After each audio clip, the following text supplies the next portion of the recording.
الحمد لله وكفى وسلام على عباده الذين اصطفى أما بعد أعوذ بالله من الشيطان الرجيم بسم الله الرحمن الرحيم كل نفس ذائقة الموت ثم إلينا ترجعون وقال الله تعالى في مقام آخر كل نفس ذائقة الموت وإنما توفون أجوركم يوم القيامة فمن زحزح عن النار وأدخل الجنة فقد فاز وما الحياة الدنيا إلا متاع الغرور وقال الله تعالى في مقام آخر أينما تكونوا يدرككم الموت ولو كنتم في بروج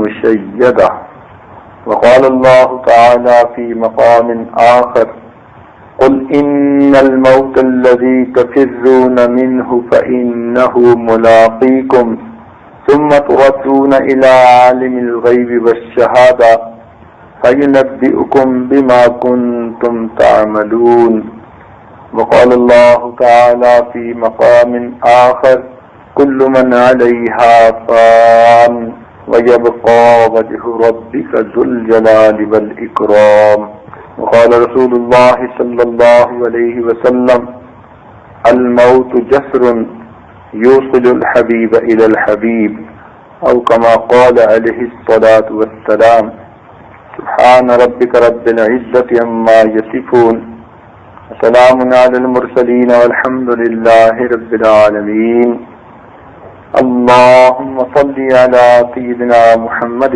وعلى آل سيدنا محمد وبارك وسلم اللهم صل على سيدنا محمد وعلى آل سيدنا محمد وبارك وسلم اللهم صل على سيدنا محمد وعلى آل سيدنا محمد وبارك وسلم انسانی زندگی ہوا میں رکھے ہوئے چراغ کی مانند ہے.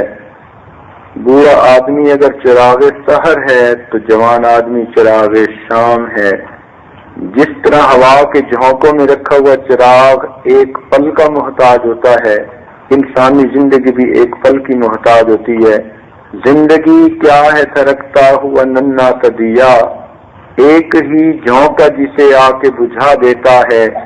یا سرے مجھگا غم کا تھرکتا ہوا آنسو، پلک چھپکنا جسے مٹی میں ملا دیتا ہے. جس طرح رونے والے انسان کی پلکوں پہ آنسو ہوتا ہے، پلک چھپکنے کا محتاج، پلک چھپکی اور وہ آنسو مٹی میں جا ملا، یہی انسان کی زندگی کا معاملہ ہے. پانی کے بلبلے کی مانند ہے، کچھ معلوم نہیں ہوتا کہ یہ بلبلہ کس وقت پھٹے گا، تھوڑی دیر کی بات ہوتی ہے. یہی معاملہ انسان کی زندگی کا. کسی نے کیا اچھی بات کہی، زندگی انسان کی ہے مانند مرغ بے نوا، زندگی انسان کی ہے مانند مرغ بے نوا، شاخ پر کچھ دیر بیٹھا چہچہایا اڑ گیا. جس طرح پرندہ کسی شاخ پر آ کر بیٹھتا ہے، تھوڑی دیر چہچہاتا ہے پھر اڑ کے چلا جاتا ہے، ہم بھی اس پرندے کی مانند ہیں. اس دنیا کے درخت کے اوپر ہم تھوڑی دیر کے لیے آئے اور زندگی کا جتنا وقفہ ہے وہ ہم چہچہا رہے ہیں. تھوڑی دیر میں اڑ کر اپنے اصلی گھر کی طرف ہمیں واپس جانا ہوگا. اس لیے ہمیں چاہیے کہ ہم دنیا سے دل لگانے کی بجائے آخرت کی طرف دھیان رکھیں اور اس کی تیاری میں ہر وقت مشغول رہیں.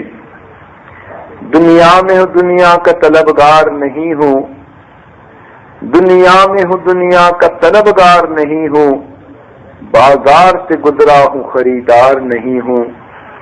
ہم اس دنیا کے بازار سے گزر جائیں مگر اس کے گاہک نہ بنے، خریدار نہ بنے. ہم طلبگار تو اللہ رب العزت کے ہیں، آخرت کے ہیں. دنیا تو مسافر خانہ ہے، یہ امتحان گاہ ہے.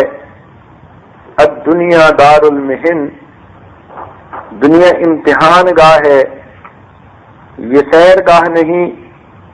تماشا گاہ نہیں، آرام گاہ نہیں، قیام گاہ نہیں، یہ امتحان گاہ ہے۔ افسوس کہ ہم نے اسے چراگاہ بنا لیا۔ ہم سمجھتے ہیں کہ دنیا میں ہم چرنے کے لیے پیدا ہوئے، بس کھانا پینا ہے اور موج میلہ کرنا ہے۔ یاد رکھیے گا، کچھ لوگ دنیا میں کھانے پینے کے لیے زندہ ہوتے ہیں اور کچھ لوگ زندہ رہنے کے لیے کھاتے پیتے ہیں۔ تو ہم زندہ رہنے کے لیے کھائیں اور اپنے مقصد کو سامنے رکھیں۔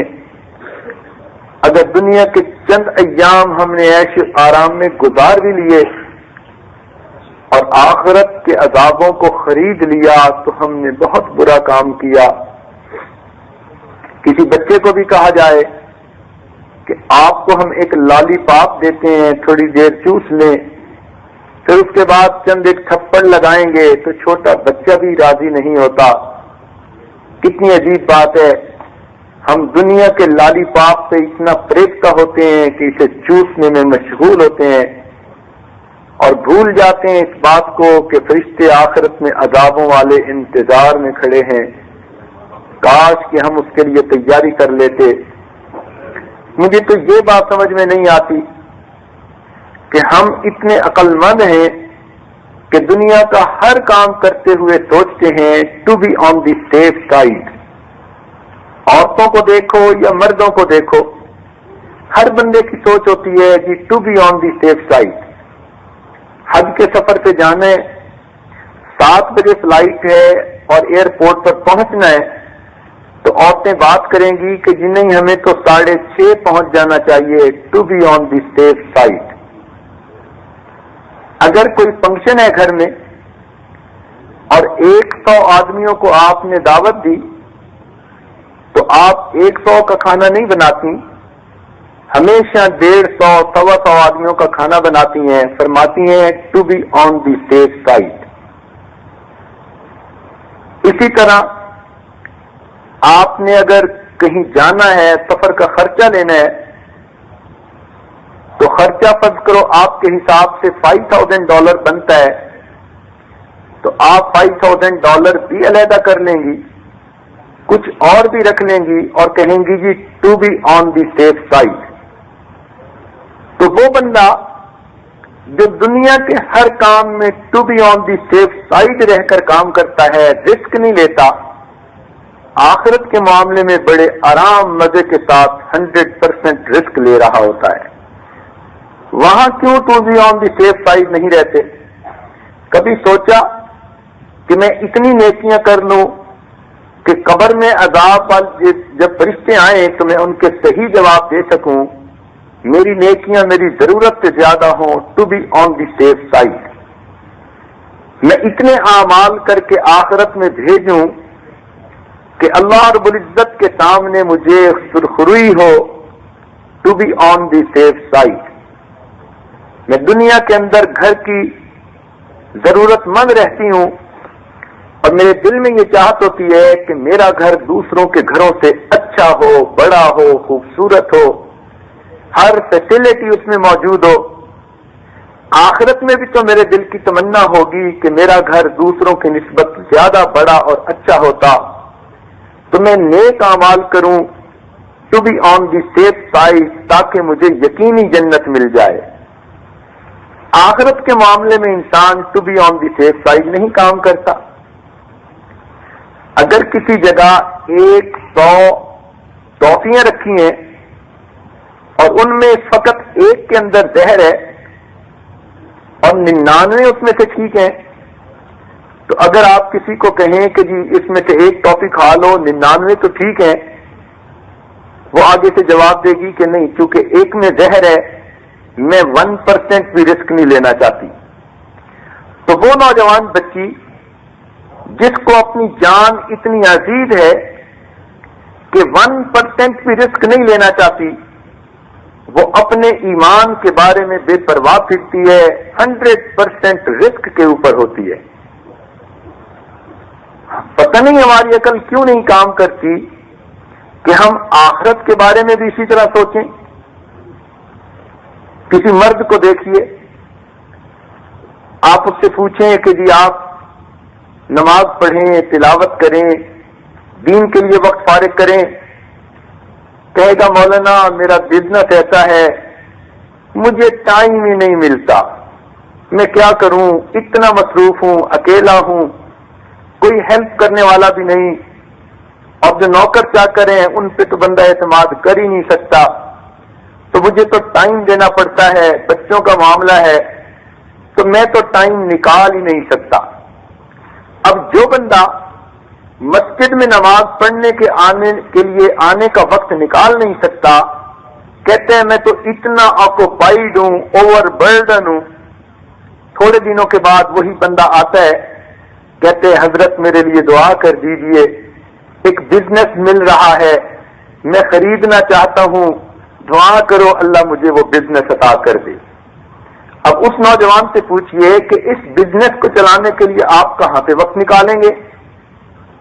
وہ کہے گا جی بس بزنس مل جائے، ٹائم میں نکال لوں گا۔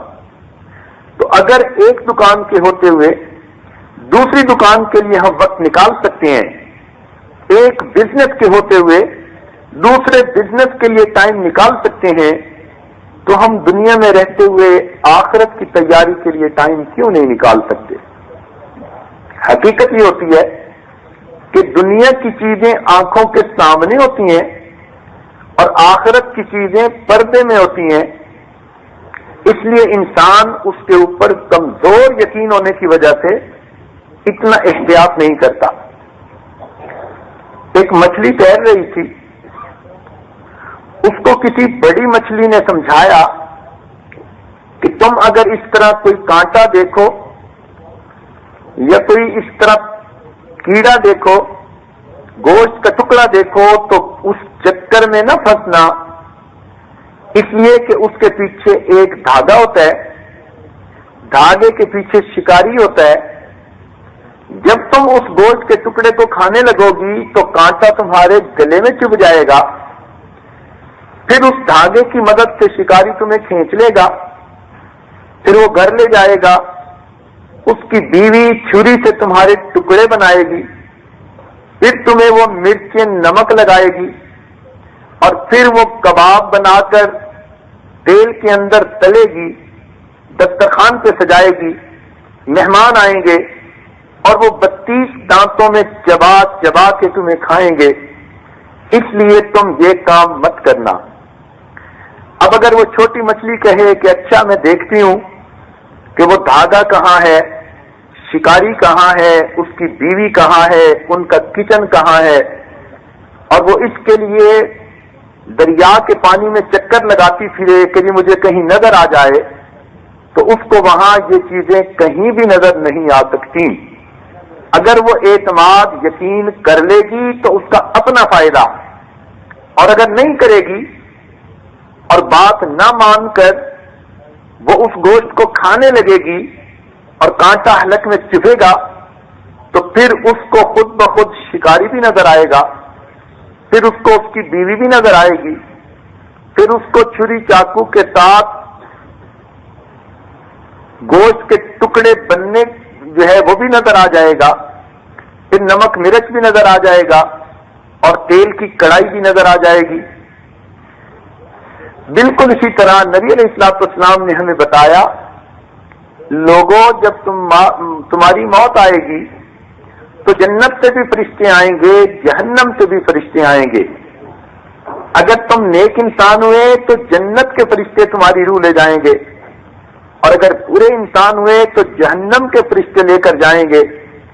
نیک لوگوں کی روح کو علیین پر لے کے جاتے ہیں جو اوپر ہے، برے انسانوں کی روح کو سجین میں لے کے جاتے ہیں جو نیچے ہے، پھر قبر کو یا جنت کا باغ بنا دیتے ہیں یا جہنم کا گڑھا بنا دیتے ہیں۔ پھر قیامت کے دن سب لوگ کھڑے ہوں گے، اس دن عرش کے سائے کے سوا کوئی سایہ نہیں ہوگا، جو لوگ برے ہوں گے ان کو جہنم میں ڈالا جائے گا، نیک لوگوں کو جنت میں لے جائیں گے۔ اب یہ باتیں اتنی واضح اور کھلی دھلی ہیں کہ جس بندے نے یقین کر لیا اور اپنے نیک اعمال ابھی سے کرنے شروع کر دیے، وہ بندہ یقیناً جنت میں جائے گا. اور جس نے سوچا کہ یہ معاملہ دیکھا تو کسی نے ہے نہیں، آگے جائیں گے تو دیکھی جائے گی، تو وہ انسان دنیا میں تو چند دن موج ملے کر لے گا، لیکن جب مرے گا تو اس کو جہنم کے فرشتے بھی نظر آئیں گے، قبر بھی دوزخ کا گڑھا بن جائے گی، قیامت کے دن بغیر سائے کے کھڑا ہونا پڑے گا، اور پھر اس کو لمبے لمبے دانتوں والے کالے فرشتے دوزخ میں جو لے کر جائیں گے وہ بھی نظر آ جائیں گے، مگر اس وقت افسوس کا کوئی فائدہ نہیں ہوگا. ایک اور مثال سن لیجئے کہ اگر ایک انڈے کے اندر بچہ مرغی کا بن چکا اور تھوڑی دیر میں وہ باہر آنے والا ہے، اب فرض کرو کہ اس چھوٹے سے بچے کے ذہن میں کوئی ڈالے کہ تم تو ایک خول کے اندر بند ہو، تھوڑی دیر کے بعد یہ خول ٹوٹ جائے گا، تم ایک دنیا میں جاؤ گے جس میں 6 فٹ کا انسان ہوتا ہے، 15 سے 20-30 فٹ تک ان کے مکان ہوتے ہیں، پہاڑ ہوتے ہیں، درخت ہوتے ہیں، آسمان ہے، ستارے ہیں، سمندر ہے، آبشاریں ہیں. اور وہ بچہ یہ ذہن میں سوچے کہ اچھا میں دیکھتا ہوں کہ یہ چیزیں نظر آتی ہیں یا نہیں، تو اس کو انڈے کے خول میں تو ان میں سے کوئی چیز بھی نظر نہیں آ سکتی. لیکن اگر وہ یقین کر لے گا تو جیسے ہی انڈے کے خول سے باہر آئے گا، انسان کو بھی دیکھے گا، درختوں کو بھی دیکھے گا، مکانوں کو بھی دیکھے گا، اس کو اپنے دشمن بلی کا بھی پتہ چل جائے گا، اور اس کو ہر چیز اپنی آنکھوں کے ساتھ نظر آ جائے گی. لیکن اگر وہ کہے گا کہ میں یہاں دیکھوں تو یہاں اس کو انڈے کے اندر کچھ نہیں نظر آ سکتا. بالکل اسی طرح نبی علیہ الصلوۃ والسلام نے ہمیں بتایا کہ ہم زمین اور آسمان کے انڈے کے اندر پھنسے ہوئے ہیں، ایک جنت بھی ہے، دوزخ بھی ہے. قیامت کے دن اللہ تعالیٰ میزان عدل بھی قائم کریں گے. اگر ہم اس پر یقین کر لیں تو ہمارا فائدہ، نہیں کریں گے تو موت کے وقت اللہ تعالیٰ پردے ہٹا دیں گے. قرآن مجید میں فرمایا فَكَشَفْنَا عَنْكَ غِطَاءَكَ فَبَصَرُكَ الْيَوْمَ حَدِيدٌ. اس دن اللہ تعالیٰ آنکھوں کے پردے کھول دیں گے اور انسان اپنی آنکھوں سے آخرت کی ہر چیز کو دیکھ لے گا. پھر پچھتائے گا کہ کاش میں نے دنیا میں نیک کام کر لیے ہوتے. اب پچھتائے کیا ہو جب چڑیاں چگ گئیں کھیت. اب رونے کا کیا فائدہ، یہ محنت تو پہلے کرنی چاہیے تھی. چنانچہ یہ فریاد کرے گا قال رب ارجعون لعلی اعمل صالحا فیما ترکت. اللہ مجھے واپس جانے دیجئے، ایک موقع اور دیجئے، میں بہت نیک بن کے زندگی گزار. فرمائیں گے کلا، ہرگز نہیں، ہرگز نہیں. تو اس لیے ہمیں چاہیے ہم موت کی تیاری کریں. اگر کوئی مرغی بلی کو آتے ہوئے دیکھے اور اپنی آنکھیں بند کر لے تو اس کی جان بلی سے بچتی نہیں. اس کی آنکھیں تب کھلتی ہیں جب بلی آ کر اس کا گلا دبوچ لیتی ہے. اسی طرح ہم اگر موت سے آنکھیں بند کر لیں گے تو ہم ملک الموت سے بچ نہیں سکتے. ہماری آنکھیں تب کھلیں گی جب ملک الموت آ کر ہمارا گلا دبوچیں گے. پھر احساس ہوگا کہ ہم نے دنیا کے اندر تیاری کر لی ہوتی. تو اس لیے ہمیں چاہیے کہ نیکی پر زندگی گزاریں اور آج سے ہی اس پر محنت کرنی شروع کر دیں. دنیا کے اندر عورتیں اپنی لائف کے لیے بڑی پلاننگ کرتی ہیں، کئی سال اس سوچ میں لگا دیتی ہیں گھر ایسا ہو، کچن ایسا ہو، لاؤنج ایسا ہو، اور ساری زندگی کی جو خواہشات ہوتی ہیں، سہولیات ہوتی ہیں، ان کا خیال رکھ کے پھر کئی سالوں کے بعد ان کو مکان بنانے یا خریدنے کا موقع ملتا ہے. دنیا میں بھی اسی طرح انسان آخرت کو سامنے رکھ کے آج سے نیکی شروع کر دے، نبی علیہ السلام کی سنتوں پر عمل کرے، اللہ تعالیٰ کے احکام پر عمل کرے. یہ زندگی تو تھوڑی سی مشکل میں گزر جائے گی، لیکن آخرت میں پھر اس پر وہ کچھ ملے گا ما لا عین رات، کسی آنکھ نے جسے دیکھا نہیں، ولا اذن سمعت، کسی کان نے اس کے بارے میں سنا نہیں، ولا خطر علی قلب بشر، کسی بشر کے دل پر جنت کا گمان تک بھی نہیں گزرا۔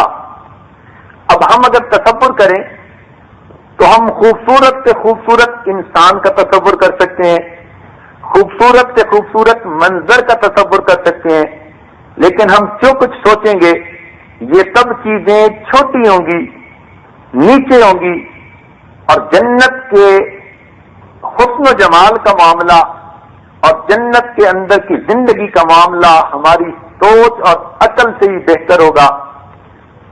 آپ ایک بات بتائیے کہ اگر کوئی آدمی آپ کو آ کر کہے کہ آپ کو ایک عمل ایسا بتاتے ہیں کہ اس عمل کو کر لیں، جو آپ کہیں گی وہ بات پوری ہو جائے گی، اتنا خوش ہو کہ آپ وہ عمل کریں گی کہ اگر راتوں کو جاگ کے کرنا پڑتا ہے تو بھی کریں گی، نمازوں کے بعد بیٹھ کے کرنا پڑتا ہے تو بھی کریں گی، اپنے آپ کو مشقتوں میں ڈالیں گی، کھانے میں دیر کر لیں گی، روزے رکھ لیں گی، محنت مشقت برداشت کر لیں گی، مگر کہیں گی کہ مجھے ایک ایسا موقع ملے گا کہ میری ہر بات پوری ہوگی۔ تو اگر دنیا کے اندر ہر بات پوری ہونے کی خاطر ہم اتنی قربانیاں دے سکتے ہیں، تو پروردگار عالم نے فرمایا کہ جو لوگ دنیا کی زندگی میں میرے حکموں پر عمل کر لیں گے، جب میرے پاس آئیں گے، وَلَكُمْ فِيهَا مَا تَشْتَهِي أَنفُسُكُمْ وَلَكُمْ فِيهَا مَا تَدَّعُونَ، میں ان کو ایسی زندگی دوں گا جو ان کے دل کی چاہت ہوگی، ہر چاہت ان کے دل کی پوری کر دی جائے گی۔ تو یہ کتنا نفع کا سودا ہے کہ ہم تھوڑی سی زندگی میں اللہ رب العزت کی چاہت کو پورا کر لیں، اور پھر آخرت میں اللہ رب العزت ہماری چاہت کو پورا کرے گا۔ یاد رکھیں، بندہ ایک جگہ ہی مرضی پوری کر سکتا ہے، یا تو آپ دنیا میں اپنی من مرضی پوری کرتی پھریں، اور یا یہ ہے کہ دنیا میں اللہ کی مرضی پوری کر لیں اور آخرت میں پھر آپ کی مرضی پوری ہوگی۔ ہمیشہ ہمیشہ کی زندگی آپ کو آپ کی منشا کے مطابق مل جائے گی۔ تو ہمیں چاہیے کہ ہم دنیا میں آخرت کی تیاری کریں۔ نبی علیہ الصلوۃ والسلام نے ارشاد فرمایا، کن فی الدنیا کأنک غریب، تم دنیا میں ایسے زندگی گزارو جیسے کوئی پردیسی ہوتا ہے۔ اور یہ طے شدہ بات ہے کہ پردیسی کو پردیس میں جتنی سہولیات ہوں، لوگ جتنی محبتیں دیں، لوگ جتنا ان کا خیال کریں، مگر اس بندے کو اپنے وطن کی یاد آتی ہے، ماں باپ یاد آتے ہیں، بیوی بچے یاد آتے ہیں، دوست احباب یاد آتے ہیں، ہر وقت اس کا دل تڑپتا ہے میں اپنے وطن پہنچ سکتا۔ تو اسی طرح ہمارا وطن بھی جنت ہے۔ آدم علیہ السلام اور اماں حوا وہاں سے دنیا میں آئے، اب اس وطن کی طرف ہم نے لوٹ کے جانا ہے، تو ہمیں چاہیے کہ ہم اس کے لیے تیاری کر لیں۔ ہم تو یہاں پردیسی ہیں، تھوڑے دن کی بات ہے، زندگی گزاریں گے، بالآخر چلے جائیں گے۔ کتنے لوگ تھے جو ہم سے پہلے آئے، زندگی گزار کے چلے گئے، آج ہم زندگی گزار رہے ہیں، کچھ عرصے کے بعد ہم بھی چلے جائیں گے۔ کسی نے کیا پیاری بات کہی، کوئی آتا ہے کوئی جاتا ہے، محفل کا ہے رنگ وہی، کوئی آتا ہے کوئی جاتا ہے، محفل کا ہے رنگ وہی، ساقی کی نوازش جاری ہے، مہمان بدلتے رہتے ہیں۔ پہلے ہمارے ماں باپ اس زمین پر مہمان تھے، وہ چلے گئے، اب ہم زمین پر مہمان ہیں، ہم بھی چلے جائیں گے۔ کچھ وقت کے بعد ہماری اولادیں ہوں گی، پھر ان کی اولادیں ہوں گی، یہ سلسلہ چلتا رہے گا۔ تو اب ہماری باری ہے، تو ہمیں چاہیے ہم ڈٹ کر نیکی کر لیں۔ جس طرح دنیا کی زندگی مختصر ہے، تو چاہیے کہ خوب ڈٹ کر کام کر لیا جائے۔ نبی علیہ الصلوۃ والسلام نے ارشاد فرمایا، میری امت کی عمریں بین 70 و 60، 60 اور 70 کے درمیان ہوں گی۔ پہلے زمانے میں لوگوں کی عمریں زیادہ ہوا کرتی تھیں، چنانچہ نوح علیہ السلام کو 40 سال کی عمر میں نبوت ملی، اور قرآن مجید میں ہے کہ 950 سال انہوں نے قوم کو تبلیغ کی، اور جب زیادہ لوگ ایمان نہ لائے اور ستایا لوگوں نے تو اس وقت انہوں نے دعا کی اور عذاب آیا، طوفان آیا، پھر طوفان کے بعد بھی وہ 60 سال تک زندہ رہے، تو گویا 1050 سال کی زندگی ان کی ثابت ہوتی ہے۔ اب سوچئے 1000 سال سے زیادہ کی زندگی انہوں نے گزاری، اور آج تو 100 سال کی عمر بھی کسی کسی کی ہوتی ہوگی، ورنہ اس سے بھی کم ہے۔ کتابوں میں لکھا ہے ایک نبی علیہ السلام کی خدمت میں ایک عورت آئی، کہنے لگی حضرت دعا کے لیے آئی ہوں، میرے بچے زندہ نہیں رہتے، بچپن لڑکپن میں فوت ہو جاتے ہیں۔ پوچھا کتنی عمر میں؟ کہنے لگی کوئی 100 سال کا فوت ہو جاتا ہے، کوئی 200 سال کا ہو کر فوت ہو جاتا ہے، کوئی 300 سال کا ہو کر فوت ہو جاتا ہے۔ وہ مسکرائے، فرمانے لگے اللہ کی بندی، قرب قیامت میں ایک ایسا وقت بھی آئے گا جبکہ انسانوں کی عمریں ہی 100 سال سے تھوڑی ہوں گی۔ جب انہوں نے یہ بات کی تو عورت حیران ہو کر دیکھنے لگی، کہنے لگی اے اللہ کے نبی، جن لوگوں کی عمریں ہی 100 سال سے چھوڑی ہوں گی، کیا وہ دنیا میں رہنے کے لیے مکان بنائیں گے؟ فرمایا مکان بھی بنائیں گے، شادی بیاہ بھی کریں گے، کام کاروبار بھی کریں گے۔ یہ سن کر اس عورت نے ایک ٹھنڈی سانس لی۔ پیغمبر علیہ السلام نے پوچھا کہ کیوں ٹھنڈی سانس لی؟ وہ کہنے لگی اے اللہ کے نبی، اگر میں کبھی اس وقت میں ہوتی جب عمریں ہی 100 سال سے تھوڑی ہیں تو اتنا تھوڑا وقت تو میں ایک سجدے میں ہی گزار دیتی۔ تو ہماری زندگی تو اتنی مختصر ہے۔ نبی علیہ السلام نے فرمایا میری امت کی عمریں 60 اور 70 کے درمیان ہوں گی، یعنی کوئی تو پیدا ہوتے ہی مرے گا اور کوئی 100 سال سے اوپر جا کر مرے گا، لیکن جب ایوریج نکالیں گے، اوسط نکالیں گے، تو گراس ایوریج اس امت کی 60 to 70 بنے گی۔ اب وہ عورتیں جو اس وقت 40 سال سے اوپر کی عمر میں پہنچ چکی ہیں، وہ اچھی طرح سن لیں کہ وہ اپنی زندگی کا سیکنڈ ہاف گزار رہی ہیں، فرسٹ ہاف گزار چکی، یعنی وہ اپنی زندگی کے ظہر اور عصر کا وقت گزار رہی ہیں، اور ظہر عصر کے بعد سورج ڈوبتے ہوئے دیر نہیں لگا کرتی۔ تو ہمیں چاہیے ہم آخرت کی ڈٹ کر تیاری کریں۔ کسی آدمی کو اگر چھٹی ہو تو وہ چھٹی کے دن صبح جب اٹھتا ہے تو اس کے دل میں بڑی تسلی ہوتی ہے، سارا دن ہے میں بڑے کام سمیٹ لوں گا۔ لیکن جب ظہر کا وقت ہو جائے، اسی بندے کو دیکھیں کہ بڑا پینک ہو رہا ہوگا کہ کام سمٹے نہیں، ظہر کا وقت آ گیا، اور وہ سوچے گا جی اب تو بس مغرب قریب آ گئی۔ تو جیسے ظہر کے بعد مغرب کے قریب ہونے کا احساس ہوتا ہے، تو جو 40 سال سے اوپر کی ہیں وہ سمجھ لیں کہ ہم اب ظہر عصر کے وقت گزار رہی ہیں، اور معلوم نہیں یہ زندگی کا سورج کب ڈوب جائے گا۔ یوں تو پتہ نہیں، جوانوں کو بھی موت آ جاتی ہے، بچوں کو بھی موت آتی ہے، لیکن ایک اصول بتا دیا، مثال سمجھانے کے لیے بتا دی کہ اگر 60-70 کی عمر کو ہم ایوریج عمر لگا لیں تو اس لیے جو 40-35 سے اوپر کی عورتیں ہیں ان کو تو بہت سیریسلی آخرت کی تیاری شروع کر دینی چاہیے۔ ایک اور مثال سے یہ بات ذرا کلیئر ہو جائے گی۔ کرکٹ کا کھیل ہے، عام طور پر اس میں 2 اننگز کھیلتے ہیں۔ جب کوئی پلیئر پہلی اننگز کھیلنے کے لیے آتا ہے اس کے دل میں بڑا کانفیڈنس ہوتا ہے اور وہ کھل کے شاٹ کھیلتا ہے، لیکن اس کو یقین ہوتا ہے کہ میں دوسری اننگز میں پھر ایک مرتبہ کھیلنے کا موقع حاصل کروں گا۔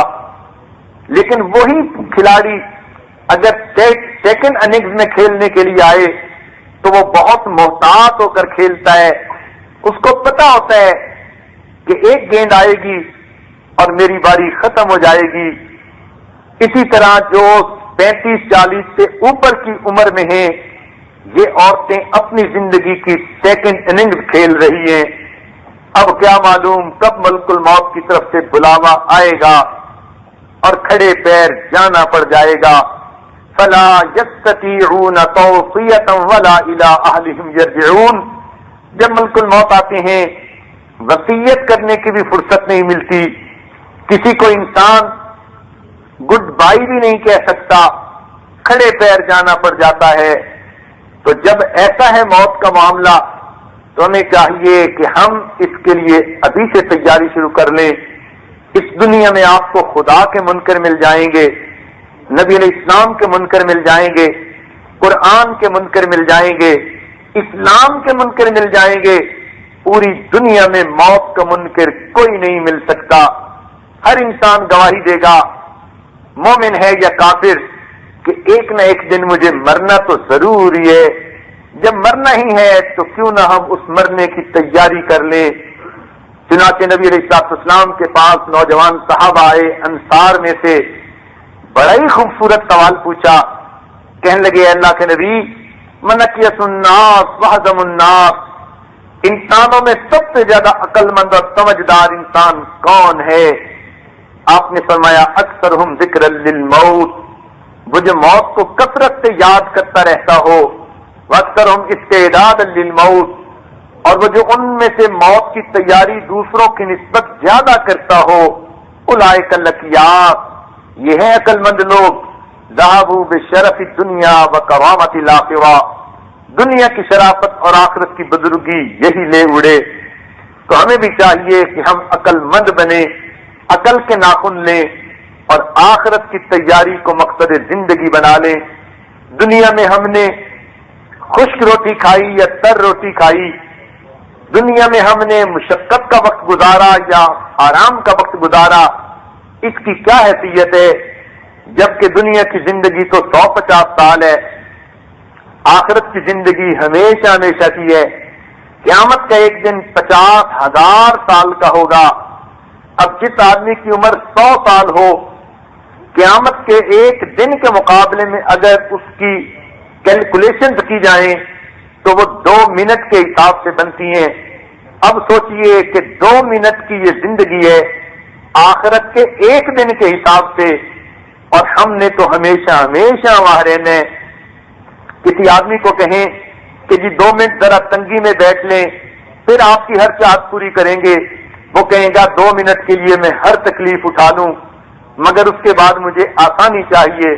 اور اگر کوئی بندہ کہے جی 2 منٹ کے لیے مجھے مستیاں کرنے دیں پھر جو مرضی میرا حشر کر دینا، اسے کوئی عقل مند نہیں کہے گا۔ آج ہمارا حال وہی ہے، 2 منٹ کے پیچھے مستیاں اڑاتے پھرتے ہیں، نمازوں کی پرواہ نہیں ہوتی، پردے کا پرواہ نہیں ہوتی۔ محسوس کرتی ہیں عورتیں پردہ کر لیں گی تو پھر ہم باہر کیسے نکلیں گی؟ ان بیچاریوں کو محسوس ہوتا ہے کہ لوگ ہمیں کیا کہیں گے۔ یہ جو سوچتی ہیں کہ لوگ کیا کہیں گے، یہ کیوں نہیں سوچتی کہ اگر بے پردہ باہر نکلی تو ہمیں اللہ کیا کہیں گے؟ حدیث پاک کا مفہوم ہے، جب بھی کوئی بے پردہ عورت گھر سے باہر قدم رکھتی ہے اللہ کے فرشتے اس پر لعنت برسانا شروع کرتے ہیں، جب تک گھر واپس نہیں داخل ہو جاتی اللہ کے فرشتے لعنت کرتے رہتے ہیں۔ اب پھر روتی ہیں کہ جی ہماری زندگی میں برکت نہیں، اولاد میں برکت نہیں، فرما بردار نہیں، خامن کے کاروبار میں برکت نہیں، رزق میں برکت نہیں، وقت میں برکت نہیں۔ اے بہن، تیری زندگی میں کہاں سے برکت آئے؟ تیرے لیے اللہ کے فرشتے لعنتیں کر رہے ہیں، اور اللہ کے محبوب نے صحیح حدیث میں اس کی تصدیق فرما دی۔ تو ان لعنتوں کے برسنے کے بعد تیرے اپنی زندگی میں بھی ایسا ہی معاملہ رہے گا۔ اسی لیے بے پردہ عورت جو ہوتی ہے اس کی زندگی سے برکتیں اٹھ جاتی ہیں، ہر وقت پریشان ہوتی ہے، دنیا کا مال بھی ہے، سب کچھ ہے، کبھی اولاد کی طرف سے پریشانی، کبھی صحت کی طرف سے پریشانی، کبھی خامن کی طرف سے پریشانی، کبھی جٹھانی کی طرف سے پریشانی، کبھی ساس کی طرف سے پریشانی۔ آپ سوچئے اور اندازہ لگائیے، ہر نعمت اس کے گھر میں موجود ہوگی مگر کوئی نہ کوئی اس کو پریشانی لگی ہوئی ہوگی. یہ حقیقت میں پریشانی اس بے برکتی کی وجہ سے ہوتی ہے جو وہ اللہ کے حکموں کو توڑتی ہے، نبی علیہ السلام کی سنتوں کو چھوڑ دیتی ہے. اس لیے چاہیے کہ ہم عقل مندی کا ثبوت دیں اور دنیا کے اندر تیاری کر لیں اپنی آخرت کی. یہ عورتیں اتنی سمجھدار ہوتی ہیں کہ بچی پیدا ہوتی ہے اس وقت سے سوچنا شروع کر دیتی ہیں میں نے اس کے جہیز کی تیاری کرنی ہے. سمجھ نہیں آتی کہ ابھی بچی کھلونوں میں کھیل رہی ہے اور ان کو اس کے جہیز کی فکر پڑی ہوئی ہے اور ان کو اپنی فکر نہیں ہوتی. میں نے بھی تو رب کے سامنے پیش ہونا ہے. میری اپنی عمر اب 50 سال ہو گئی. کیا میں نے آخرت کا جہیز تیار کر لیا؟ تو ہر عورت کو زندگی میں 2 مرتبہ جہیز کی ضرورت پڑتی ہے. ایک جب زندگی میں شادی ہوتی ہے، خاوند سے ملاقات ہوتی ہے، اگر اس وقت جہیز بڑا ہوگا، اچھا ہوگا، سمجھتی ہے خاوند کے پاس جا کر عزتیں ملیں گی. اور دوسرا جہیز جب اس کی اللہ سے ملاقات ہونی ہوتی ہے، اگر اس کے پاس نیکیوں کا جہیز زیادہ ہوگا تو اللہ کے پاس جا کر اسے عزتیں ملیں گی. اب دنیا میں خاوند کی عزت دی تو دنیا کی زندگی اچھی گزر گئی، اور اگر آخرت میں اللہ کے ہاں عزت نہ ملی تو پھر آخرت کی زندگی کیسے اچھی گزرے گی؟ اس لیے چاہیے کہ جیسے دنیا کی فکر کرتی ہیں آخرت کی بھی فکر رکھیں اور اس کی تیاری ابھی کر لیں. یہ نہیں ہوگا کہ اس کے لیے کوئی علیحدہ وقت ملے گا. انہی زندگی کے جھمیلوں میں ہمیں اس کی تیاری کرنی ہے اور ہمیں آخرت کے لیے تیار رہنا ہے. اور یہ بھی ذہن میں سوچیں کہ دنیا کا جو کچھ ہے وہ بالآخر یہاں رہ جائے گا. آخرت میں تو فقط انسان کے اعمال ساتھ جائیں گے.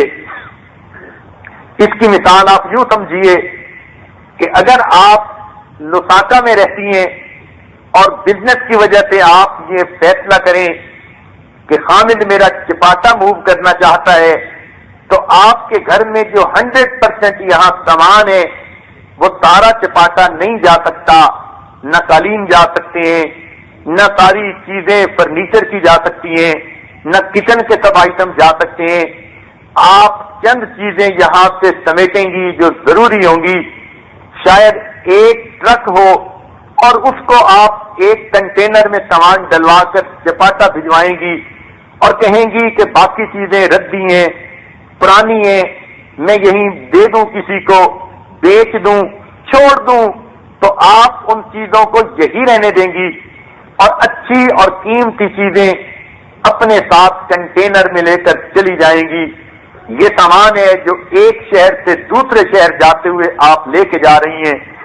اور اگر بالفرض آپ یہ فیصلہ کر لیں کہ میں نے یہاں سے مکہ مکرمہ مائیگریٹ کرنا ہے، وہاں جا کر رہنا ہے، تو اب آپ پورا سامان بھی ہوائی جہاز سے ساتھ نہیں لے جا سکتی. ہوائی جہاز والے لوگ کہتے ہیں کہ جی 2 بیگ آپ ساتھ لے جا سکتی ہیں اور ان کا وزن بھی 20 کلو 25 کلو سے زیادہ نہیں ہونا چاہیے. اب ان بیگز میں آپ اپنی جیولری رکھیں گی، چیک بکس رکھیں گی، قیمتی سامان رکھیں گی، باقی ہر چیز یہیں چھوڑیں گی. کہیں گی جی میں تو ہمیشہ کے لیے اب مکہ مکرمہ جا رہی ہوں، وہاں جا کر سامان خریدوں گی، گھر خریدوں گی اور وہاں جا کر میں اپنی سیٹلمنٹ کروں گی. گویا فاصلہ جتنا بڑھتا جا رہا ہے سامان اتنا گھٹتا جا رہا ہے. ایک ملک کے شہر سے دوسرے شہر میں جانا تھا، سامان تھوڑا ہو گیا، ایک کنٹینر بنا. جب ایک ملک سے دوسرے ملک جانا پڑا، سامان فقط 2 بیگ بن گئے اور کچھ بھی ساتھ نہیں لے جا سکتے. اور جب اس دنیا سے اگلی دنیا میں جانا ہوگا تو 2 بیگ بھی نہیں لے جا سکیں گی. آپ کو ایک بریف کیس لے جانے کی اجازت ہوگی جس کا نام نامہ اعمال ہوگا. اس میں نیکیاں لکھی ہوں گی یا بدیاں لکھی ہوں گی. جو کچھ کریڈٹ ہوگا یا ڈیبٹ ہوگا اس میں لکھا ہوگا اور یہی لے کر آپ اللہ کے حضور پیش ہو جائیں گی. تو معلوم ہوا کہ جتنا فاصلہ بڑھتا جا رہا ہے دنیا کی چیزیں ساتھ چھوڑتی جا رہی ہیں. جب آخرت کا سفر پیش آئے گا تو دنیا کی سب چیزیں یہی رہ جائیں گی. یہ اچھے اچھے آپ کے کپڑے ادھر رہ جائیں گے، یہ مکان کی جتنی سیٹنگ کے لیے آپ فکر مند ہوتی پھرتی ہیں یہ ادھر رہ جائے گی. دنیا کا جو کچھ آپ نے اپنے لیے بنایا یہ سب چیزیں یہیں رہ جائیں گی. فقط آپ کے اعمال ہوں گے نیک یا برے جو آپ کے ساتھ قبر میں جائیں گے. تو جب قبر میں جانا ہی اعمال میں ہے تو کیوں نہ اعمال بنانے کی آج فکر کی جائے اور اس کے لیے فکر مند رہیں, نیکی کی زندگی گزاریں. میں سمجھتا ہوں آج کی خواتین اتنی لکھی پڑھی عقل مند ہیں کہ اپنے نفع نقصان کو اچھی طرح سمجھتی ہیں. ان چند مثالوں کو اگر وہ ذہن میں رکھیں گی تو ان کے دل میں یہ بات بیٹھ جائے گی کہ دنیا کی زندگی عارضی ہے, دنیا میں جو کچھ ہے یہ ادھار کا مال ہے, اور جو ادھار کے مال پہ فریبتا ہوا پھرے اسی کو پاگل کہتے ہیں. تو ہم دنیا کے ادھار کے مال پہ فریبتا نہ ہوں بلکہ آخرت کی کمائی کرنے کی طرف دھیان دیں اور اپنے آپ کو نیک بنانے کی کوشش کریں. اس لیے کہ بالآخر دنیا میں انسان کو جانا ہے. دنیا مٹی گارے کی بنی ہوئی ہے اور فنا ہونے والی ہے, جبکہ جنت سونے چاندی سے بنی اور ہمیشہ باقی رہنے والی ہے. تو ہم کیوں نہ آخرت کی تیاری کریں اور دنیا کے ہر دن کو قیمتی بنانے کی کوشش کریں. ہمارے سلسلہ عالیہ نقشبندیہ کے ایک بزرگ تھے خواجہ ابوالحسن خرقانی رحمت اللہ علیہ. انہوں نے بڑی خوبصورت بات کہی, مجھے تو بہت ہی اچھی اور پیاری لگتی ہے. فرمانے لگے کہ جس بندے نے کوئی دن معصیت کے بغیر گزارا, جس بندے نے جو دن معصیت کے بغیر گزارا, گناہوں کے بغیر گزارا, ایسا ہی ہے کہ اس نے وہ دن نبی علیہ الصلوۃ والسلام کے ساتھ گزارا. تو معلوم ہوا کہ اگر ہم روزانہ صبح اٹھیں تو سوچ میں یہ ہو کہ آج ہم نے کوئی کبیرہ گناہ نہیں کرنا, نہ بے پردگی کرنی ہے, نہ ہم نے ٹی وی واچ کرنا ہے, نہ ہم نے میوزک سننی ہے, نہ ہم نے کسی کی غیبت کرنی ہے, نہ کسی کے دل کو دکھ دینا ہے, نہ جھوٹ بولنا ہے, ہم نے کوئی گناہ نہیں کرنا. تو اگر آپ نے کوئی دن گناہوں کے بغیر گزار لیا, ایسا ہی ہے آپ نے وہ دن نبی علیہ الصلوۃ والسلام کے ساتھ گزارنے کا موقع پایا. تو اللہ کرے کہ ہمیں بھی زندگی کے ایسے دن گزارنے کی توفیق ہو کہ جس میں ہم گناہوں سے بچ جائیں اور آخرت کی تیاری کرنے والے بن جائیں. موت تو بالآخر آنی ہی ہے, اور موت کے وقت انسان کو 100 سال کی زندگی بھی یوں محسوس ہوتی ہے کہ جیسے یہ الا عشیۃ او ضحاہا, صبح کا وقت گزارا یا شام کا وقت گزارا. اسی طرح کا یہ سلسلہ معلوم ہوگا. حضرت نوح علیہ السلام کی جب وفات ہوئی 1050 سال کی عمر گزارنے کے بعد اللہ تعالیٰ نے پوچھا, اے میرے پیغمبر اسلام بتائیے آپ نے زندگی کو کیسے پایا؟ عرض کیا پروردگار عالم یوں محسوس ہوا جیسے ایک مکان کے 2 دروازے ہیں, میں ایک دروازے سے داخل ہوا اور دوسرے دروازے سے باہر نکل آیا. 1000 سال کے بعد یوں محسوس ہوتا ہے. حضرت موسیٰ علیہ السلام کی جب وفات ہوئی اللہ تعالیٰ نے پوچھا میرے پیارے کلیم آپ نے موت کو کیسے پایا؟ فرمایا اے اللہ مجھے یوں محسوس ہوتا تھا ایک بکری زندہ ہے اور زندہ حالت میں اس کی کھال اتاری جا رہی ہے. جس طرح زندہ بکری کو کھال اتارنے کی تکلیف ہوتی ہے مجھے موت کے وقت یوں تکلیف محسوس ہوئی, اور یہ تکلیف ہمارے اوپر بھی آنی ہے. اس لیے قرآن پاک میں یہ نہیں کہا تمہیں موت آئے گی, قرآن پاک میں فرمایا کل نفس ذائقۃ الموت, تم میں سے ہر جی نے موت کا ذائقہ چکھنا ہے. اب ذائقہ کبھی کڑوا ہوتا ہے اور کبھی میٹھا ہوتا ہے. معلوم نہیں ہماری موت کے وقت کیا معاملہ ہو. ہم پروردگار عالم سے یہ تمنا رکھتے ہیں, فریاد کرتے ہیں, امید رکھتے ہیں ہماری موت کو ہمارے لیے میٹھا جام بنا دے اور ہمیں ہر طرح کی تکلیفوں سے محفوظ فرما دے. حضرت ابراہیم علیہ السلام کی جب موت کا وقت آنے لگا, ملک الموت آئے, عرض کیا اے اللہ کے خلیل اللہ تعالیٰ نے آپ کو یاد کیا ہے، میں آپ کی روح نکالنے کے لیے آیا ہوں۔ تو حضرت ابراہیم علیہ السلام حیران ہوئے، فرمانے لگے ملک الموت هل رأیت خلیلا یقبض روح خلیلہ، کیا تم نے کسی ایسے دوست کو دیکھا ہے جو اپنے دوست کی روح کو قبض کر رہا ہو؟ تو ملک الموت اللہ رب العزت کے حضور پیش ہوئے، اے مالک آپ کے خلیل نے یہ بات کہی۔ اللہ تعالیٰ نے فرمایا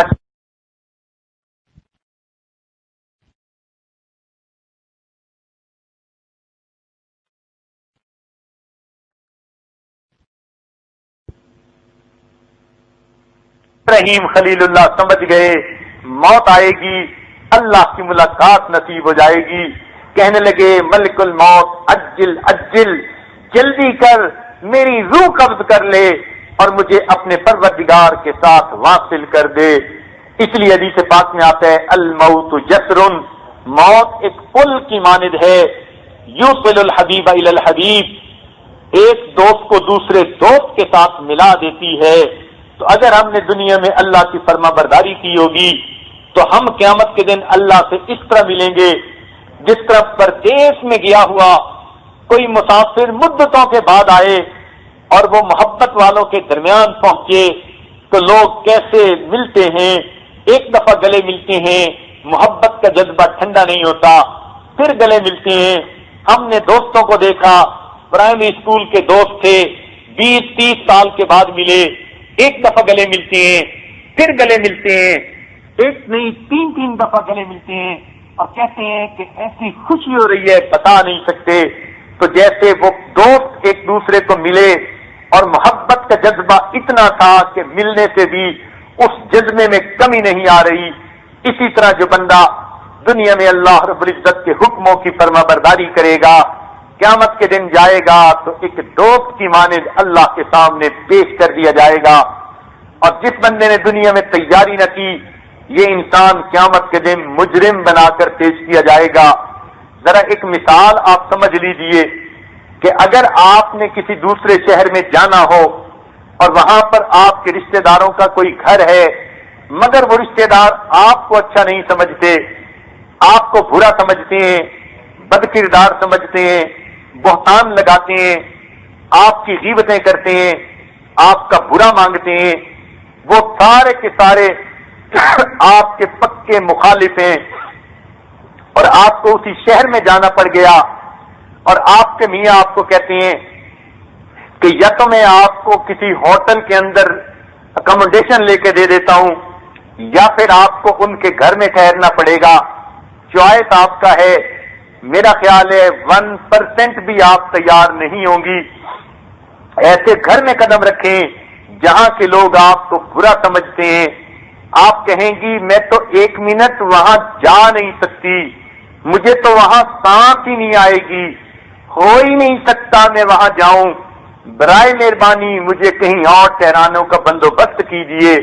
تو اگر دنیا میں کہیں آپ کا کوئی مخالف ہے، آپ اس کے گھر میں قدم رکھ ہی نہیں پاتی، تو اگر آپ نے دنیا میں رہتے ہوئے گناہ کر کے اپنے پروردگار کو اپنا مخالف بنا لیا تو پھر قیامت کے دن اللہ کے سامنے کیسے پیش ہوں گی؟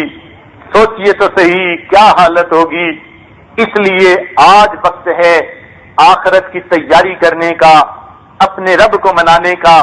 وہ پروردگار اتنا کریم ہے، کسی بندے نے کتنے گناہ کیوں نہ کیے ہوں، اگر اللہ کے سامنے معافی مانگنے کے لیے آ جائے اللہ تعالیٰ اس کی توبہ کو قبول کر لیتے ہیں۔ ہمیں کیا پتا ہماری موت کس حالت میں آئے گی۔ امام غزالی رحمت اللہ علیہ فرماتے تھے موت برحق ہے، کفن کے ملنے میں شک ہے۔ تو موت تو آنی ہے، کیا پتا کفن ملے گا یا نہیں ملے گا۔ کبھی کبھی یہ فرماتے تھے اے دوست تجھے کیا معلوم بازار میں وہ کپڑا پہنچ چکا ہو جسے تیرا کفن بننا ہے۔ ہم موت کو بھول جاتے ہیں، موت تو ہمیں نہیں بھولتی۔ کتنے لوگ ہوتے ہیں شادی بیاہ میں مشغول ہوتے ہیں اور ان کے کفن کا کپڑا بازار میں آ چکا ہوتا ہے۔ ایسا نہ ہو کہ ہم بھی اسی طرح اچانک موت کے منہ میں دبوچ لیے جائیں۔ ہم عقل مندی کریں اور اس سے پہلے آخرت کی تیاری کر لیں۔ نبی علیہ السلام نے فرمایا ملک الموت تم آنے سے پہلے کوئی میسج ہی بھیج دیا کرو، جیسے لوگ کہتے ہیں اپنے دوست کو آنے سے پہلے کوئی ای میل ہی کر دینی تھی، تو نبی علیہ السلام نے فرمایا کہ آنے سے پہلے کوئی پیغام بھیج دیا کرو، میسج بھیج دیا کرو تاکہ لوگ تیار ہو جائیں۔ ملک الموت نے کہا اے اللہ کے محبوب پیغام تو بہت بھیجتے ہیں، لوگ توجہ نہیں دیتے، مثلا کسی آدمی کی بینائی کا کم ہو جانا یہ ایک میسج ہے موت قریب ہے، دانت کے اندر کیڑے کا لگ جانا اس بات کی علامت ہے کہ زندگی خوب گزار چکے، کھا کھا کے دانتوں میں کیڑے پڑ چکے، اب موت کا وقت قریب ہے۔ کسی انسان کو اٹھتے بیٹھتے کمر میں درد کا محسوس ہونے لگ جانا یہ موت کا میسج ہے، کسی انسان کے بال کا سفید ہو جانا موت کا میسج ہے، کسی کی سماعت کا کم ہو جانا یہ موت کا میسج ہے، کسی کو شوگر، بلڈ پریشر اور ہارٹ کی بیماری، لمبی بیماریوں کا ہو جانا یہ موت کے قریب ہونے کا میسج ہے، لیکن ہم اس میسج کو ریسیو نہیں کرتے، کان ہی نہیں دھرتے، اپنی مستیوں میں لگے ہوئے ہوتے ہیں، اس لیے پھر ملک الموت جب آتے ہیں تو ہم تیار نہیں ہوتے۔ ہمیں چاہیے ہم اس کی تیاری کر لیں تاکہ ہم موت سے پہلے موت کے لیے تیار ہوں۔ جس انسان نے آخرت کی تیاری کر لی وہ انسان خوش نصیب انسان ہے۔ دنیا کے اندر رہتے ہوئے آخرت کی تیاری کر لینا، موت کے لیے تیار رہنا یہ بڑے نصیبے کی بات ہے۔ صحابہ کرام کا یہ عالم تھا، جب ملک الموت کو دیکھتے تھے فرماتے تھے کیسا اچھا مہمان آیا، میں تو 20 سال سے تمہارے انتظار میں تھا اور اب آپ آئے ہو تو میں تو جانے کے لیے تیار ہوں۔ اس طرح وہ تیاریاں کر کے رکھتے تھے اور موت کے انتظار میں ہوا کرتے تھے۔ یہی بات نبی علیہ السلام نے سمجھائی، کن فی الدنیا کأنک غریب، دنیا میں ایسے رہو جیسے پردیسی ہوتا ہے، او عابر سبیل یا راستہ چلنے والا مسافر ہوتا ہے۔ مسافر اگر تھوڑی دیر رک بھی جائے تو اس کو پتا ہوتا ہے کہ میں نے سفر آگے کرنا ہے، تو یہ دنیا بھی اسی طرح ہمارے لیے مسافر گاہ ہے، ہم نے یہاں سے آگے گزر کے وطن اصلی کی طرف جانا ہے، لہذا موت کی خوب تیاری کر لیجئے۔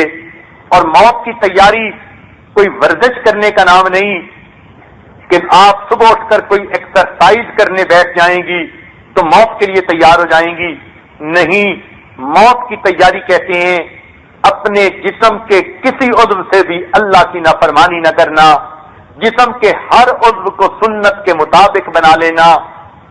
جب اس طرح آپ زندگی کو بنا لیں گی تو گویا آپ آخرت کے لیے تیار ہو جائیں گی، پھر آپ کے لیے آخرت کی سب منزلیں آسان۔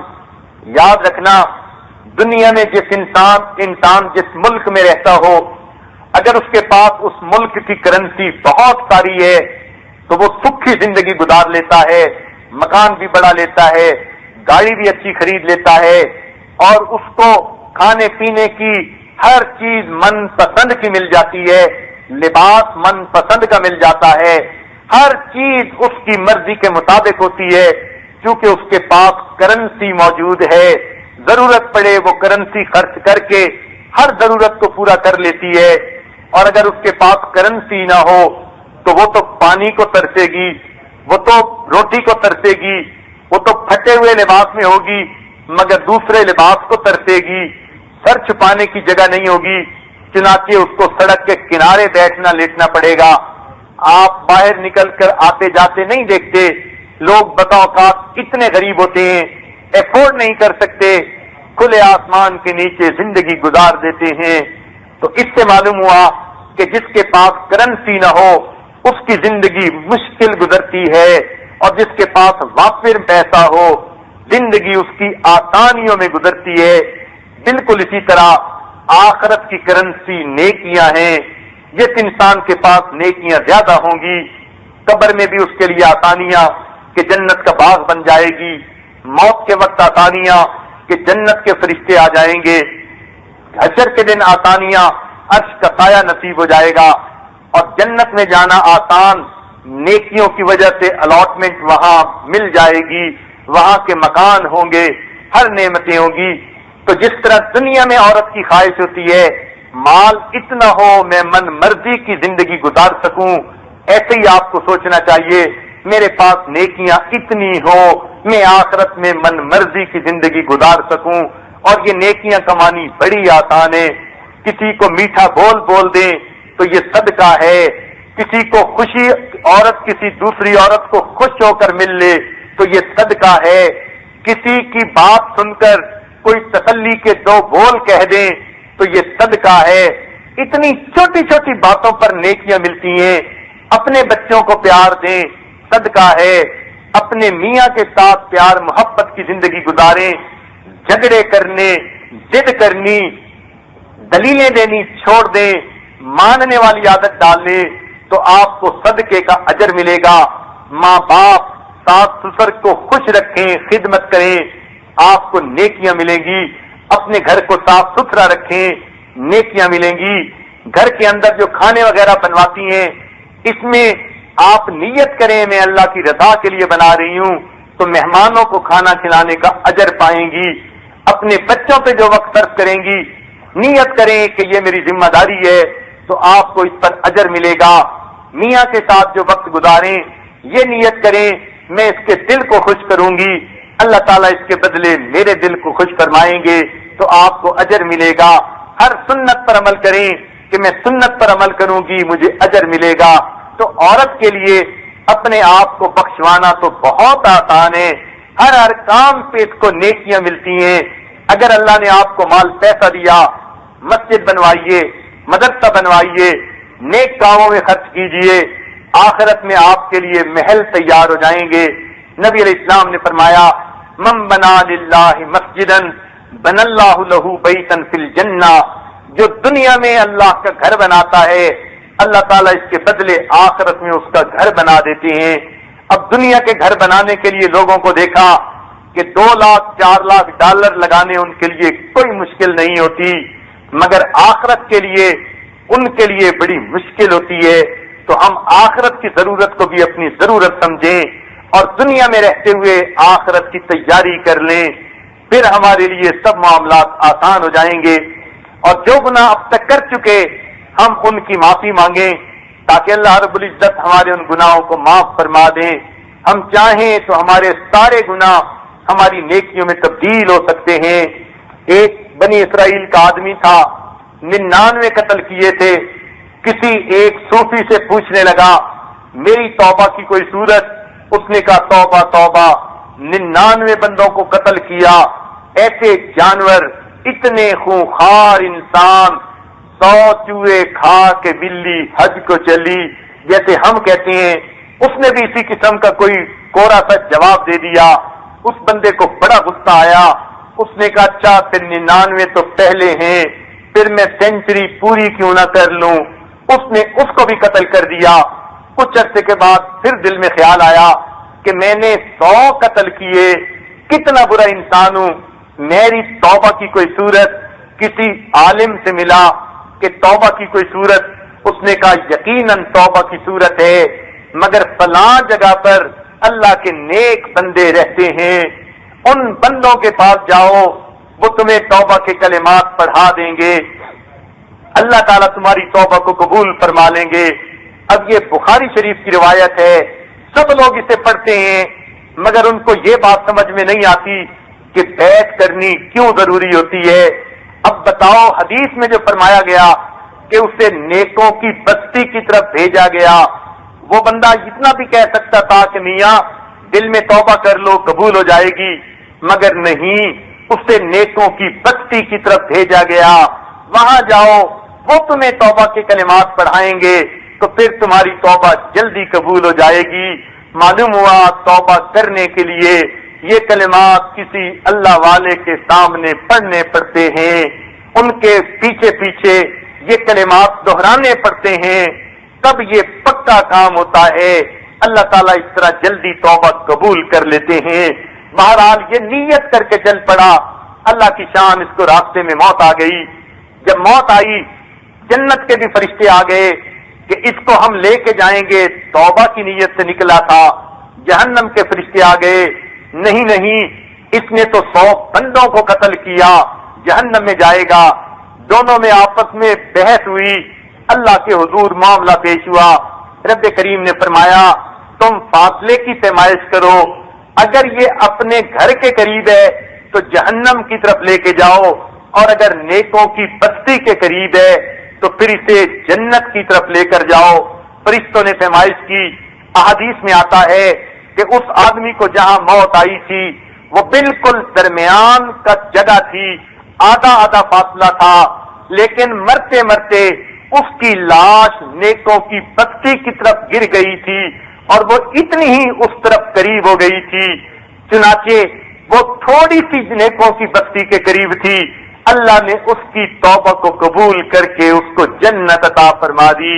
تو سوچنے کی بات ہے، مرتے مرتے بھی لاش اگر نیکوں کی طرف گر جائے اللہ اس کا بھی لحاظ کر لیتے ہیں، تو جو بندہ جیتے جاگتے بقائمی ہوش و حواس اللہ والوں کی محفل میں آ کر بیٹھے اور صدق کے دل کے ساتھ اپنے گناہوں سے سچی توبہ کرے اور توبہ کے کلمات پڑھے، اللہ تعالیٰ اس کی توبہ کو کیوں نہیں قبول فرمائیں گے۔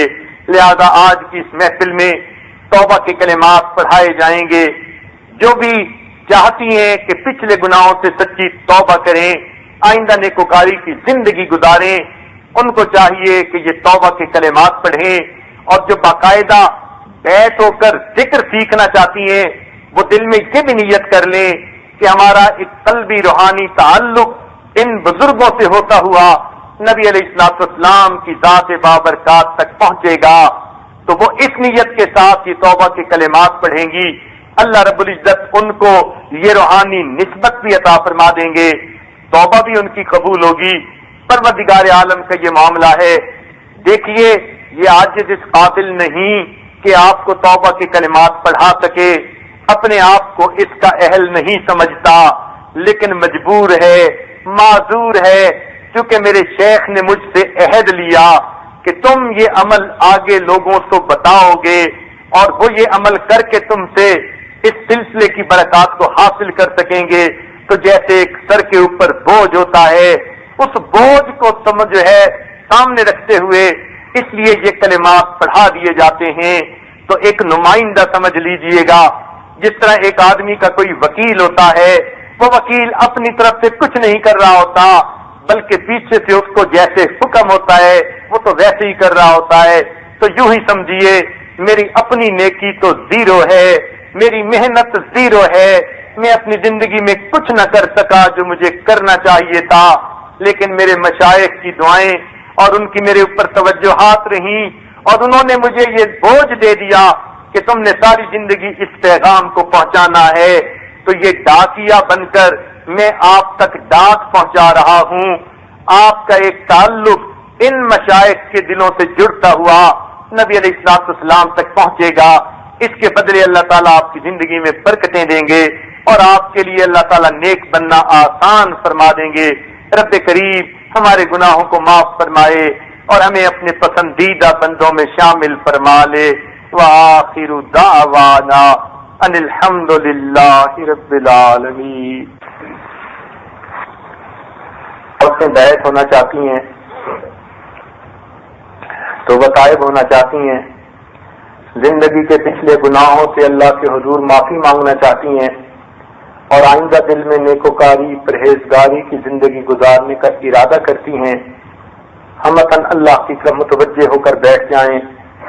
یہ تصور کریں کہ قلبی تعلق آپ کا ہمارے مشائخ کے قلوب سے ہوتا ہوا نبی علیہ السلام کے قلب مبارک تک پہنچے گا، اور اس وقت آپ جو کلمات پڑھیں گی تو وہ گویا سچی توبہ کی نیت سے پڑھیں گی۔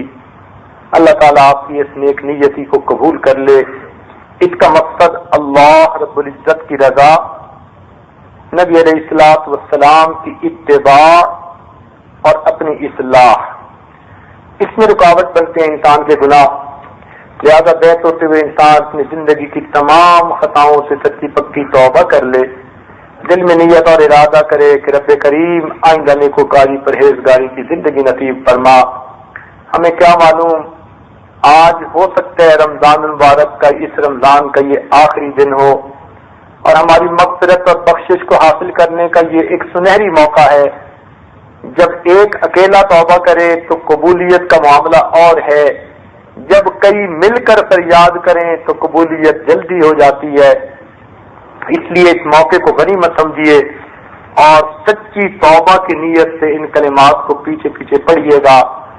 ذرا توجہ کے ساتھ پہلے خطبہ سن لیں۔ الحمدللہ نحمدہ ونستعینہ ونستغفرہ ونؤمن بہ ونتوکل علیہ ونعوذ باللہ من شرور انفسنا ومن سیئات اعمالنا من يهده الله فلا مضل له ومن يضلله فلا هادي له ونشهد أن لا إله إلا الله وحده لا شريك له ونشهد أن سيدنا ومولانا محمدا عبده ورسوله أما بعد أعوذ بالله من الشيطان الرجيم بسم الله الرحمن الرحيم إن الذين يبايعونك إنما يبايعون الله يد الله فوق أيديهم سبحان ربك رب العزة عما يصفون وسلام على المرسلين والحمد لله رب العالمين اللهم صل على سيدنا ومولانا محمد وعلى آل سيدنا ومولانا محمد وبارك وسلم۔ جو کلمات اب آپ سنیں گی آہستہ آہستہ پیچھے پیچھے سر کے دل کے ساتھ پڑھتے جائیں۔ مردوں میں بھی اگر لوگ ہوں جو بیت کا ارادہ رکھتے ہوں تو وہ بھی ان کلمات کو پیچھے پیچھے پڑھیں۔ بسم اللہ الرحمن الرحیم۔ لا الہ الا اللہ محمد الرسول اللہ آمنت باللہ وملائکتہ وکتبہ ورسلہ والیوم الآخر والقدر خیرہ وشرہ من اللہ تعالی والبعث بعد الموت آمنت باللہ کما ہوا باسمائہ وصفاتہ وقبلت جمیع احکامہ اقرار باللسان وتصدیق بالقلب اشہد ان لا الہ الا اللہ واشہد ان محمدا عبدہ ورسولہ استغفر اللہ ربی من کل ذنب واتوب الیہ استغفر اللہ ربی من کل ذنب واتوب الیہ استغفر اللہ ربی من کل ذنب واتوب الیہ وصلی اللہ تعالی علی خیر خلقہ سیدنا محمد وعلی آلہ واصحابہ اجمعین برحمتک یا ارحم الراحمین۔ اب ان کلمات کو پڑھنے سے آپ بیٹھ ہو چکی تو بتائے ہو چکی، چند معمولات ہیں، ذرا توجہ کے ساتھ سن لیجئے۔ ایک تو آپ لیٹے بیٹھے چلتے پھرتے ہر وقت اپنے دل میں اللہ کا دھیان رکھیں، دست بکار دل بیار، ہاتھ کام کاج میں مشغول اور دل اللہ تعالیٰ کی یاد میں مشغول۔ تو ہر وقت اپنے دل میں اللہ کا دھیان رکھیں، اس کو وقوف قلبی کہتے ہیں۔ ہر وقت دل پر توجہ رکھنا، دل کی توجہ اللہ رب العزت کی طرف رکھنا، لیٹے بیٹھے چلتے پھرتے ہر وقت اپنے دل کی توجہ اللہ کی طرف ہو۔ پھر ایک مراقبہ ہوتا ہے، ذکر قلبی مراقبہ۔ اس کا طریقہ یہ ہے کہ جب آپ صبح و شام کسی وقت نماز سے فارغ ہوں، مصلی پر ہی بیٹھ جائیے، تھوڑی دیر کے لیے اپنی آنکھوں کو بند کر لیا کریں، سر جھکا لیا کریں، اپنے دوپٹے کو گھونگھٹ کی طرح سر پہ کر لیا کریں، اور یہ یاد کیا کریں کہ میں آج اپنی اختیار سے آنکھیں بند کر رہی ہوں، ایک وقت آئے گا کہ میری آنکھیں ہمیشہ کے لیے بند ہو جائیں گی۔ آج میں اپنے اختیار سے اپنے سر کے اوپر کپڑا گھونگھٹ کی طرح ڈال رہی ہوں، ایک وقت آئے گا کہ مجھے کفن کا کپڑا پہنا دیا جائے گا۔ تو یوں سوچا کریں کہ نہ زمین، نہ آسمان، نہ انسان، نہ حیوان، نہ شیطان، کچھ بھی نہیں ہے، فقط اللہ رب العزت کی ذات ہے، اور اس کی رحمتیں، برکتیں، نور میرے دل میں آ رہا ہے اور میرے دل میں سما رہا ہے، دل کی ظلمت سیاہی دور ہو رہی ہے اور میرا دل اللہ اللہ اللہ کہہ رہا ہے۔ تو آپ نے زبان تالو سے لگا لینی ہے، جسم کو حرکت نہیں دینی، سانس سے کچھ نہیں کرنا، بلکہ سوچنا ہے کہ دل بول رہا ہے اور آپ سن رہی ہیں، جیسے کوئی گہری سوچوں میں بیٹھا ہوتا ہے، گویا اس طرح اللہ کی سوچ میں آپ نے بیٹھ جانا ہے۔ تو جب آپ اس طرح بیٹھیں گی تو اس سے آپ کے قلب کے اندر نورانیت آئے گی۔ 10 منٹ، 15 منٹ، 20 منٹ، آدھا گھنٹہ، جتنا طبیعت چاہے اتنا زیادہ فائدہ ہوگا۔ تھوڑی دوائی کھائیں گی تھوڑا فائدہ ہوگا، زیادہ دوائی کھائیں گی تو زیادہ فائدہ ہوگا۔ مراقبے کو نہ چھوڑنا، یہ ہمارے سلسلے کا بنیادی سبق ہے۔ اس کی بہت زیادہ برکتیں ہیں، اور شیطان کی کوشش یہی ہوتی ہے کہ باقی سب کچھ کرنے دے، مراقبے میں رکاوٹیں ڈالے، کیونکہ اس کو پتہ ہوتا ہے کہ یہی اصل چیز ہے۔ تو اس لیے مراقبہ لازمن کرنا شروع کریں۔ ابتدا میں آپ کو خیالات پریشان کریں گے، مگر اس سے پریشان ہونے کی ضرورت نہیں۔ بیٹھتے رہنے سے اللہ تعالیٰ بالآخر پریشانی دور کر دیتے ہیں خیالات کی، اور یکسوئی ہونی شروع ہو جاتی ہے، اور پھر تو وہ حال ہوتا ہے، دل کے آئینے میں ہے تصویر یار، جب ذرا گردن جھکائی دیکھ لی، بس انسان اللہ کی جو ہے وہ یاد میں ڈوب جاتا ہے، جی ڈھونڈتا ہے پھر وہی فرصت کے رات دن، بیٹھے رہیں تصور جانا کیے ہوئے۔ پھر انسان مراقبے کے لیے وقت ڈھونڈتا ہے کہ مجھے مل جائے، میں اللہ کی یاد میں بیٹھی رہوں۔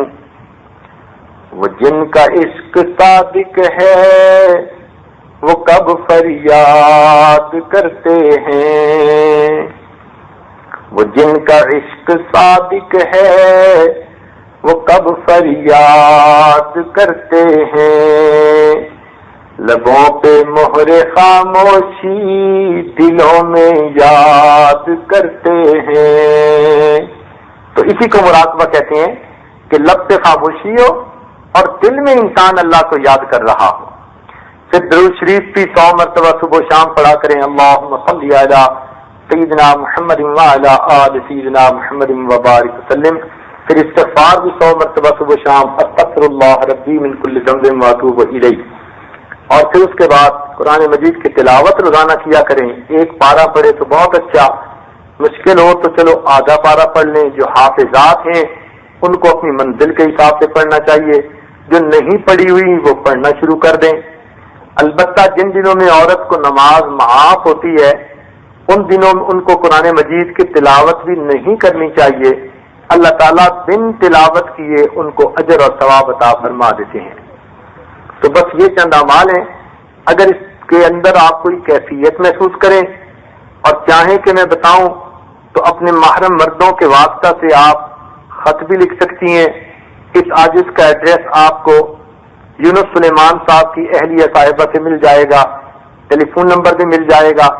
آج تو رابطے کی اتنی آسانی ہے، ٹیلی فون سے، فیکس کے ذریعے سے، خط کے ذریعے سے، ای میل کے ذریعے سے انسان اپنے حالات بتا سکتا ہے اور ہدایات حاصل کر سکتا ہے۔ اللہ تعالی ہم سب کی اصلاح فرما دے۔ تو ابھی تھوڑی دیر کے لیے مراقبہ کر لیجئے تاکہ پھر دعا کر لی جائے۔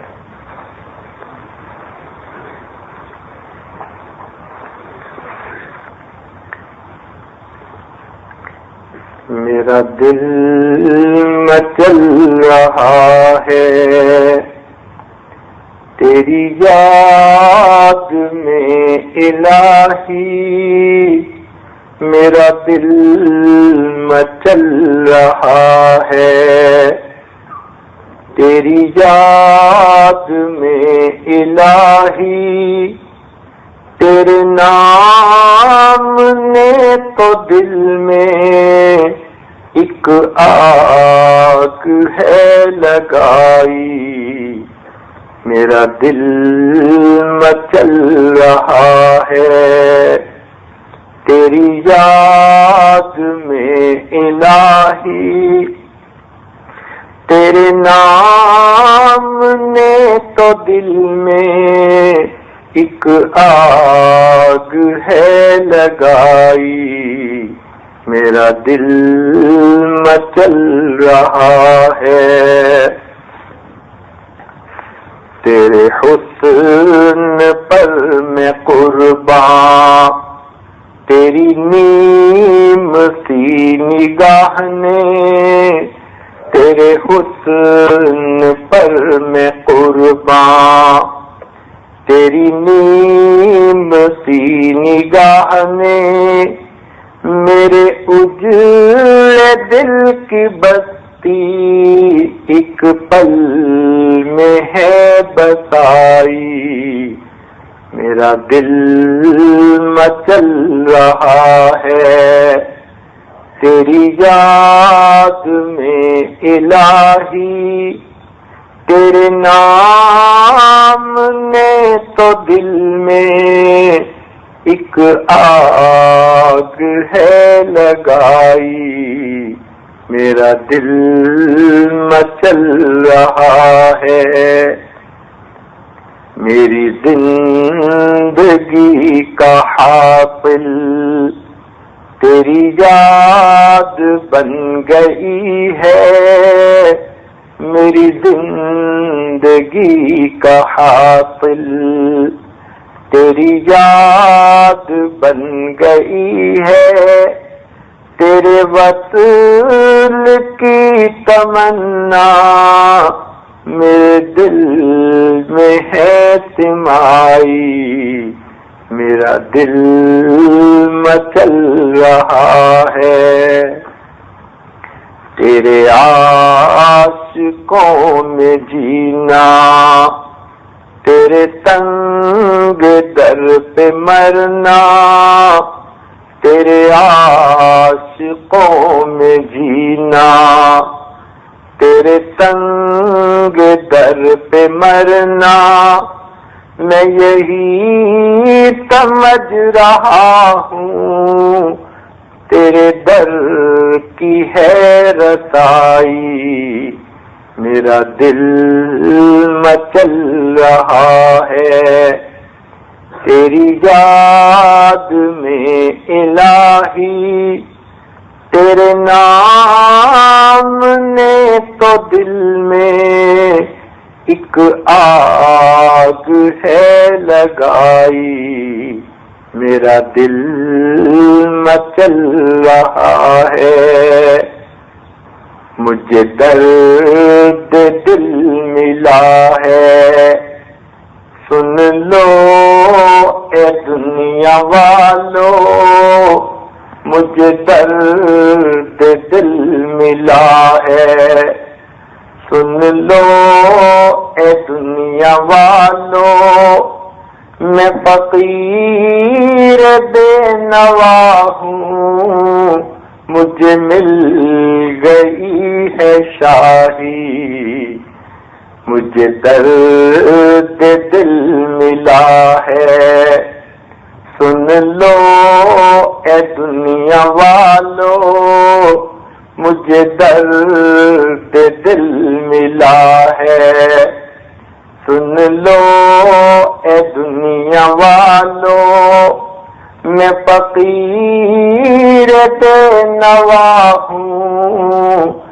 مجھے مل گئی ہے شاہی، میرا دل مچل رہا ہے تیری یاد میں الہی، تیرے نام نے تو دل میں ایک آگ ہے لگائی۔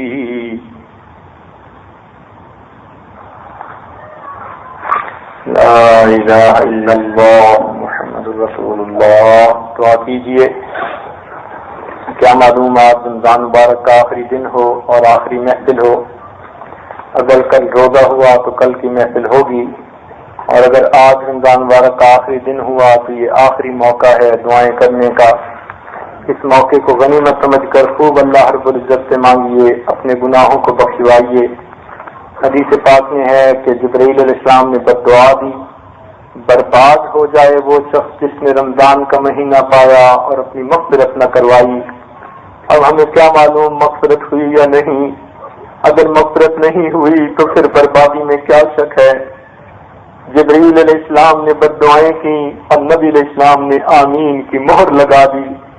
اس لیے اس وقت سچے دل سے اللہ سے معافی مانگ لیجیے تاکہ آج کی اس محفل میں ہماری بخشش ہو جائے۔ سبحان ربی الاعلی الوہاب، اللہم صلی علی سیدنا محمد وعلی آل سیدنا محمد وبارک وسلم۔ اے مالک، ہم ظاہر میں بندے ہیں، حقیقت میں نہایت گندے ہیں۔ اللہ ہمارے اندر کی گندگیوں کو دور فرما، دلوں کی ظلمت کو دور فرما، دلوں کی سختی کو دور فرما، ہمارے دلوں کو منور فرما، ہمارے دل کی دنیا کو آباد فرما۔ اے مولا، ہمارے ساتھ درگزر کا معاملہ فرما۔ اللہ، ہمارے جیسے تو آپ کے اربوں اور خربوں بندے ہیں، ہمارا تو آپ جیسا کوئی معبود نہیں، ہم نے تو آپ کے در سے ہی مانگنا ہے۔ اللہ، دامن پھیلا دیے ہیں، میرے مولا رحمت فرما دیجیے۔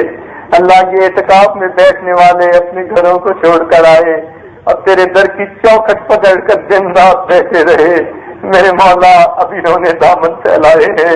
اے سخیوں کے پروردگار، رحم فرما دیجئے، رحمت کے دروازے کو کھول دیجئے، ہماری بخشش فرما دیجئے۔ میرے مولا دور سے آئے ہیں، بڑی دیر سے آئے ہیں، رحمت فرما دیجئے۔ اپنے پاپ گناہوں کے ڈھیر لے کے آئے ہیں، ہم نادم اور شرمندہ ہیں اپنی کوتاہیوں پر، مگر سنا کہ آپ تو رحم کرنے والوں سے زیادہ رحم کرنے والے ہیں۔ پروردگار مہربانی فرما دیجئے، ہمارے گناہوں کو معاف فرما دیجئے۔ اللہ، ہماری خطاؤں سے درگزر فرما دیجئے۔ اے اللہ، جس طرح ماں باپ اپنے کمزور بچے کا زیادہ لحاظ کرتے ہیں، اللہ ہم بھی تو آپ کے بندوں میں زیادہ کمزور ہیں، ہمارا زیادہ لحاظ فرمائیے، ہمیں خصوصی رحمت کا معاملہ فرمائیے، اپنی خصوصی توجہ عطا فرمائیے۔ اللہ، کرم کا معاملہ فرما دیجئے۔ اے اللہ، رحمت کا معاملہ فرما دیجئے۔ اے اللہ، جب بچہ پریشان ہوتا ہے ماں باپ کی طرف دوڑتا ہے، جب بندے پریشان ہوتے ہیں پروردگار کی طرف لوٹتے ہیں۔ اے بے کسوں کے دستگیر، اے ٹوٹے دلوں کو تسلی دینے والے، اے خالی چولیوں کو بھر دینے والے، اے گناہگاروں کے گناہوں سے رحمت کی چادر ڈالنے والے، اللہ، دنیا کو گناہوں کا پتہ چلتا ہے وہ نفرت کرنے لگ جاتے ہیں، آپ ہی تو ہیں جو گناہگاروں سے بھی محبت فرماتے ہیں اور ان کو اپنے در سے دھتکارتے نہیں، اللہ ان سے نفرت نہیں فرماتے۔ میرے مولا رحمت فرما دیجئے، گناہوں کو معاف فرما دیجئے، خطاؤں سے درگزر فرما دیجئے۔ اے اللہ، رمضان مبارک کی یہ محفل ہے، اے مالک رحمت فرما کر ہماری بخشش کر دیجئے۔ اللہ، اول تو ہمارے اپنے گناہ اتنے زیادہ ہیں، اوپر سے اگر جبریل علیہ السلام کی دعا بھی لگ گئی پھر ہماری بدبختی میں کیا شک ہوگا۔ اللہ، رحمت فرما کر ہمیں بخش دیجئے، اللہ ہمیں اس بددعا سے بچا لیجئے۔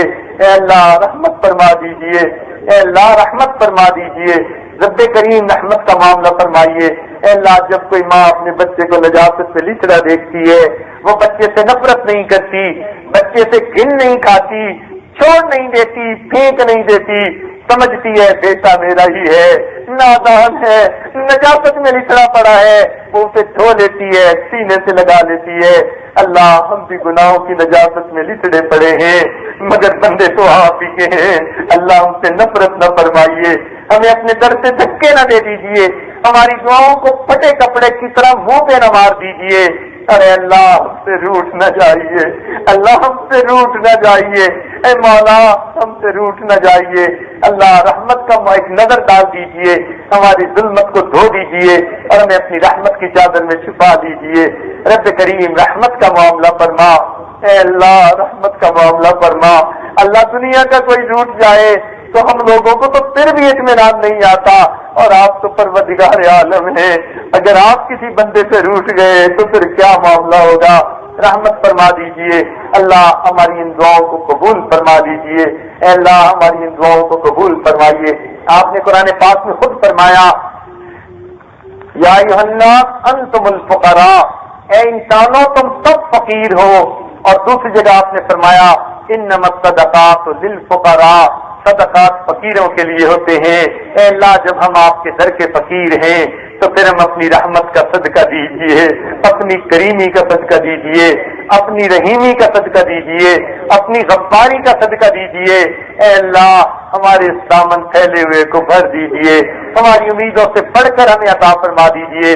اے اللہ یہ نوجوان بچے اور بچیاں آج آپ کے در سے سچی معافی مانگ رہی ہیں، اے اللہ آج تو جوان خون معافیاں مانگ رہا ہے، گرم خون بھی معافیاں مانگ رہا ہے۔ اے اللہ اگر آپ نے ان کو دھتکار دیا تو پھر نفس انہیں بہکا دے گا، شیطان انہیں اچک لے گا۔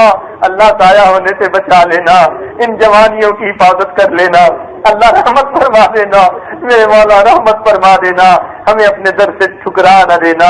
رب کریم ہماری توبہ کو قبول کر لینا۔ اللہ جن چیزوں نے دل کو پریشان کیا ہوا ہے ان کو دور فرما دیجئے اور دل کو خوشیاں نصیب فرما دیجئے۔ اے اللہ یہ تیری بدیاں تیرے سامنے ہاتھ پھیلائے بیٹھی ہیں، مولا یہ اپنے دل کے غم کس کو بتائے، کس کے سامنے دل کے غم کھولے، آپ تو تینوں کے بھید جاننے والے ہیں۔ اللہ ان کے دل کی جو چاہتے ہیں پورا کر دیجئے، ان کے دل کی جو پریشانیاں ہیں دور کر دیجئے، اللہ رحمت کا معاملہ فرما دیجئے۔ اے اللہ ہماری ان دعاؤں کو اپنی رحمت سے قبول فرما لیجئے، جو مانگا وہ بھی عطا فرما، جو مانگنا چاہیے تھا نہیں مانگ سکے اللہ وہ بھی عطا فرما۔ اے اللہ ہماری ان دعاؤں کو اپنی رحمت سے قبول فرما، اور اے اللہ قیامت کے دن اس کے بدلے میں سرخرو فرما۔ ربنا تقبل منا، اے اللہ جن لوگوں نے ہمیں دعاؤں کے پیغامات بھیجے، خط لکھے، ٹیلی فون کیے، ای میل کی، یا جن کے ہمارے اوپر احسانات ہیں یا جن کے ہمارے اوپر حقوق ہیں، اللہ ان سب کو ان دعاؤں میں حصہ نصیب فرما۔ ہمارے والدین عزیز اقارب مشائخ کی دنیا سے رخصت ہو چکے ان کی مغفرت فرما، اور جن کی آپ نے مغفرت کر دی قرب کے اعلیٰ درجات عطا فرما، اور دنیا میں جہاں جہاں مسلمان پریشان ہیں سب کی پریشانیوں کو دور فرما۔ ربنا تقبل منا انك انت السميع العليم تب علينا انك انت التواب الرحيم صلى الله تعالى على حبيبه سيدنا محمد وآله وأصحابه أجمعين برحمتك